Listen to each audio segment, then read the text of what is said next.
India முழுமைக்கும் popular front of India அமைப்பினுடைய அலுவலகங்கள், நிர்வாகிகள் வீடுகள் சோதனையிடப்பட்டதை கண்டித்து, மேலும் அதனுடைய நிர்வாகிகளை கைது செய்த NIA மற்றும் மத்திய காவல்துறையை கண்டித்து பாசிச எதிர்ப்பு மக்கள் கூட்டமைப்பின் சார்பிலே இன்றைக்கு மயிலாடுதுறையில் அமைந்திருக்கக்கூடிய மத்திய சரக்கு மற்றும் சேவை வரிகளுடைய அலுவலகத்திலே எங்களுடைய கோரிக்கை மனுவை சமர்ப்பிப்பதற்காக கூட்டமைப்பின் சார்பிலே வருகை தந்து இந்த பத்திரிகையாளர் சந்திப்பை நாங்கள் நடத்தி கொண்டிருக்கிறோம். PFI அமைப்பானது சட்டப்படி பதிவு செய்யப்பட்டு தேர்தல் ஆணையத்தால் அங்கீகாரம் பெறப்பட்டு இயங்கி வரக்கூடிய ஒரு மிகப்பெரிய அமைப்பாகும். இது இஸ்லாமிய மக்களை அமைப்பாக்கி அவருடைய நீதிக்காகவும் சமத்துவத்திற்காகவும் ஜனநாயகத்திற்காகவும் போராடி வருகிறது. இஸ்லாமியர்கள் அல்லாத பட்டியலின, பழங்குடியின, பிற்பட்ட, மிகவும் பிற்பட்ட சமூக மக்களுடைய உரிமைக்கான போராட்டங்களிலும் இது பங்கெடுத்து வருகிறது.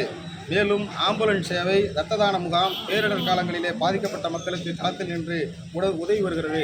கொரோனா பாதிப்பிலே உயிர் நீத்த 8000க்கும் மேற்பட்ட உடல்களை இது அடக்கம் செய்திருக்கிறது.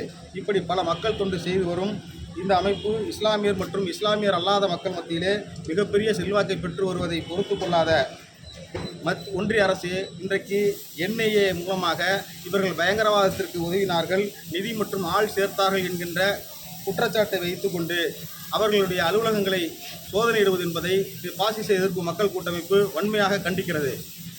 NIA என்பது ஒரு அனைத்திந்திய காவல்துறையாக செயல்படுகிறது.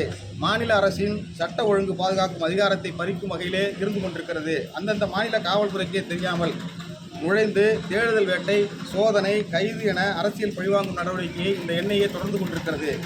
மராட்டியத்திலே பீமா கோரேகான் வழக்கிலே அப்படிதான் நடந்து கொண்டது. எழுத்தாளர்கள், சமூக செயல்பாட்டாளர்கள் மற்றும் இருக்கக்கூடிய மனித உரிமை செயல்பாட்டாளர்கள் என அரசை கேள்வி கேட்பவர்களை NIA-வை பயன்படுத்தி கடந்த காலங்களிலே சிறைப்படுத்தி உள்ளனர். தற்போதும் பாப்புலர் ஃப்ரண்ட் ஆஃப் இந்தியாவுடைய நிர்வாகிகள் தமிழ்நாட்டிலே 11 பேர், கேரளாவிலே 19 பேர், கர்நாடகாவில் 7 பேர், ஆந்திராவில் 4 பேர், ராஜஸ்தானில் 2 பேர், உத்தரப்பிரதேசம் மற்றும் தெலுங்கானாவில் தலா ஒருவரும் கூடுதலாக 45 நிர்வாகிகள் சிறைப்படுத்தப்பட்டுள்ளனர். இந்த NIA-வின் கைது நடவடிக்கையை பாசிச எதிர்ப்பு மக்கள் கூட்டமைப்பின் மயிலாடுதுறை மாவட்ட கிளை மிக வன்மையாக கண்டிக்கிறது. PFI அலுவலகங்கள், நிர்வாகிகளின் வீடுகளில் செய்யப்பட்ட சோதனையில் செய்தித்தாள்கள், புத்தகங்கள், கணினி போன்றவைகள் மட்டுமே கைப்பற்றப்பட்டதாக NIA கூறியுள்ளது. எனவே இந்த ஆதாரங்களை மட்டும் கைப்பற்றிவிட்டு PFI நிர்வாகிகளை கைது செய்வது என்பது இந்திய ஒன்றிய அரசினுடைய அரசியல் பழிவாங்கும் நடவடிக்கை என பாசிச எதிர்ப்பு மக்கள் கூட்டமைப்பு வன்மையாக தெரிவித்துக் கொள்கிறது. சட்ட ஒழுங்கை பாதுகாப்பது என்பது மாநில அரசினுடைய அதிகாரத்துக்கு உட்பட்டது. இதில் ஒன்றிய அரசு தலையிடக்கூடாது என்கின்ற அடிப்படையில் தமிழ்நாட்டில் உள்ள NIA அலுவலகத்தை தமிழக அரசு உடனே வெளியேற்ற நடவடிக்கை மேற்கொள்ள வேண்டும்.